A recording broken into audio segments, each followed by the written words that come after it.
This is undoubtedly one of the most epic flights of my life.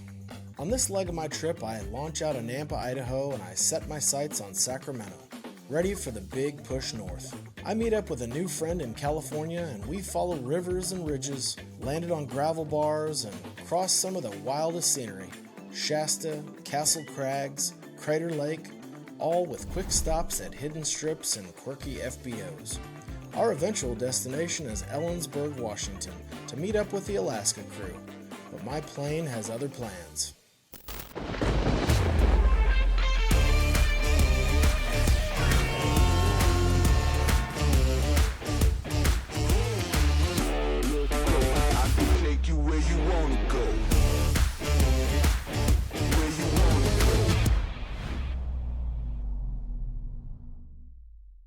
Good morning, guys, from Nampa, Idaho. First leg of my trip is down, or first destination is down. Went to Johnson Creek in my last video. Now I'm headed to Northern California to go meet up with Brett. Let's get up in the air.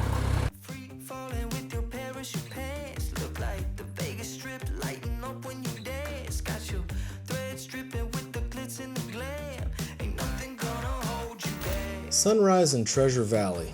Wheels up, pointed straight to Sacramento. One of those rare days where there are no wrong turns, just altitude and attitude. Out the window, the patchwork of farmland fades into open sky, and on the right, the horizon is filled with jagged mountains of the Owahis. I'm in the middle of freaking nowhere, flying from Boise, Idaho to California. As the rugged contours of the land begin to soften, my gaze drifts across the horizon and lands on a jet-black scar stretching through the desert. It's not just a shadow. This is ancient Earth. Lava spilled out from the Coffee Pot Crater millions of years ago. A geological time capsule that reminds you just how wild and unpredictable this terrain can be. This is incredible country over here. There's so much to explore in a plane.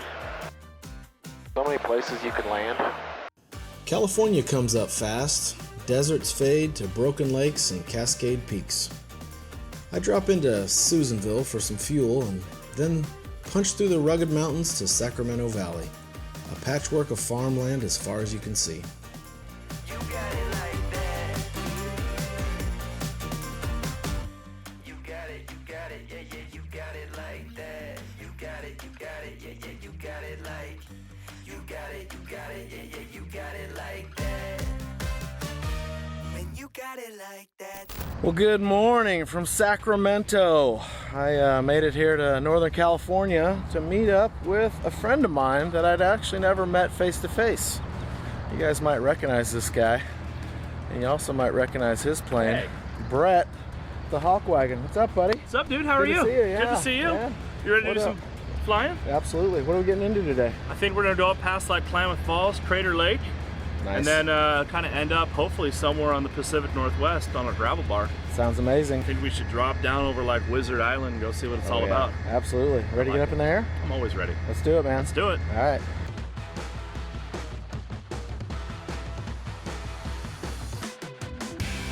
As we leave Sacramento, we make a pass over downtown, following the Sacramento River north, where farmland stretches endlessly in every direction. This is California's heartland.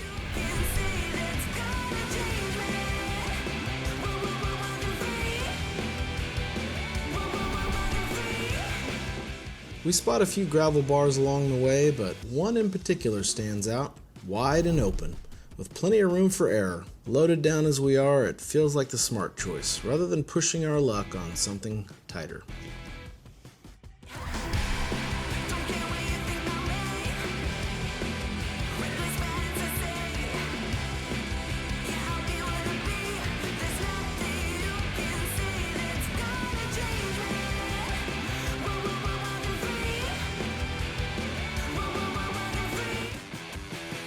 Down on our first little gravel bar here in California. Pretty huge gravel bar, as a matter of fact. So we felt pretty good, even though we're kind of heavy. Felt pretty good dropping in here. Woo! What's up? That was fun. I like it. That was rad. That was awesome. I'm glad, and you're right. That was totally a tailwind. Yep. That's totally a Felt tailwind. much more stable this Well, way. it was funny because I watched you land, and I'm like, damn, he's used a lot of runway. Uh-huh. And I'm like, no, Dude, I mean. Dude, I floated. As a matter of fact, I dumped my flaps so that I could just Did plop down right here. Yeah, that was 100% a tailwind. Yeah, because I kept floating. Did you notice there's a windsock right there? I did. I was a little piece of something. I noticed it as we were like on short flight. I'm like, oh, there's a windsock. You know what's dumb is when I flew this way, I didn't even think of it as the direction. I was like, is that a stick? Am I gonna hit this and poke a tire? But no, it is totally a windsock. It's a windsock. Well,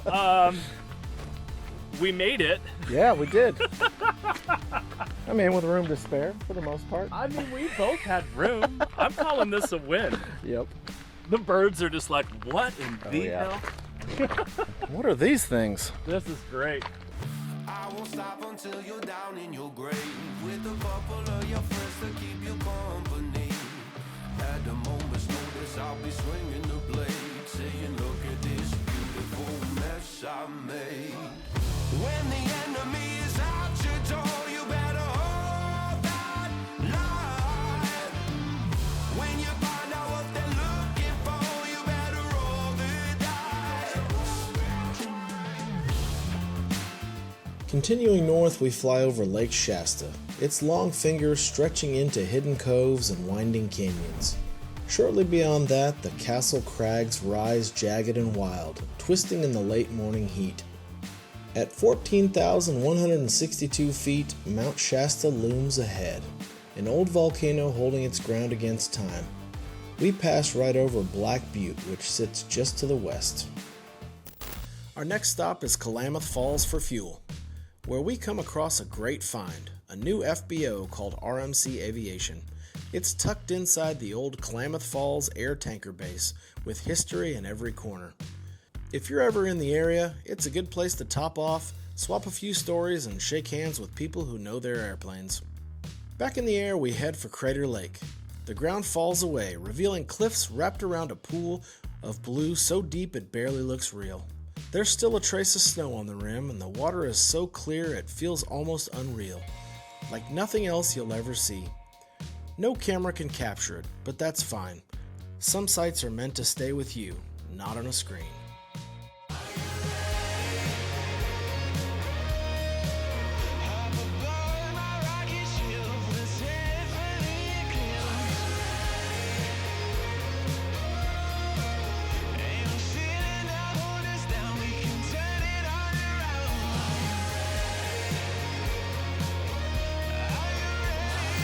A short hop to Sun River for a quick refuel and then drop into the John Day River Valley, winding and untamed.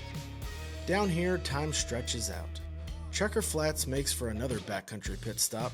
Just us, sagebrush, the river, and a quiet that lingers long after the prop stops turning.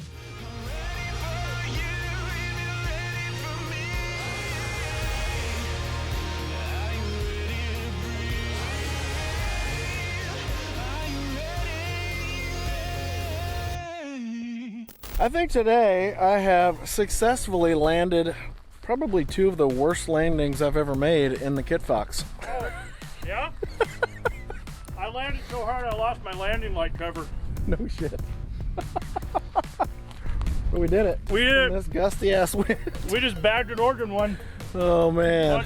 Okay, so now we've got you at California, and we got you in Oregon. Yep. Washington's tomorrow, Washington's baby. next. Man, I nailed that. Let's look for a nav light over here on the left. Yeah, right. We're not finding that, dude. The ironic part is, we were sitting like, do we have a windsock? It's in the tree. Oh yeah. I don't think that's an identification. I mean, it's sticking straight out, so 15.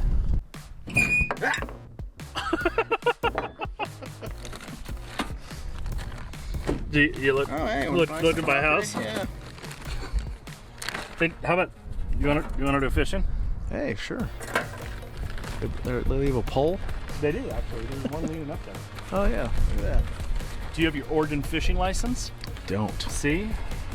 Look at me trying Last summer I bought so many fishing licenses and I fished like maybe once in that state. When did I take my things south? It would have been right in here.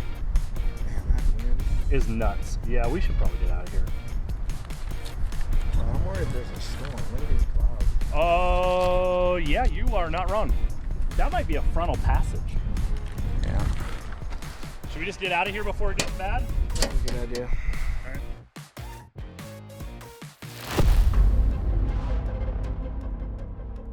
Every trip and every story has its twist. Climbing out of John Day, I hear a pop. The engine's still making power, but now every noise is in slow motion. Running diagnostics in my head, we climbed to about 1,000 feet above the walls of the Deschutes River Valley, and that's when it pops again. Shit, I got something weird going on with this propeller. It just popped again. Popped in what way? I don't know, it just went... Do we need to land? But this time in cruise, adrenaline flickers. Do you land now or trust the plane to take you one more leg? After some nervous cross-checking, diversion is the name of the game. Tri-Cities, Washington. 45 minutes, holding our breath all the way to Pasco. Sometimes nursing an engine is a bigger adventure than finding the gravel bar in the first place. So if you want to know what happens next, stick around. There's more to this saga. The engine's not telling all its secrets just yet. Hit subscribe, you won't want to miss the next chapter in the sky.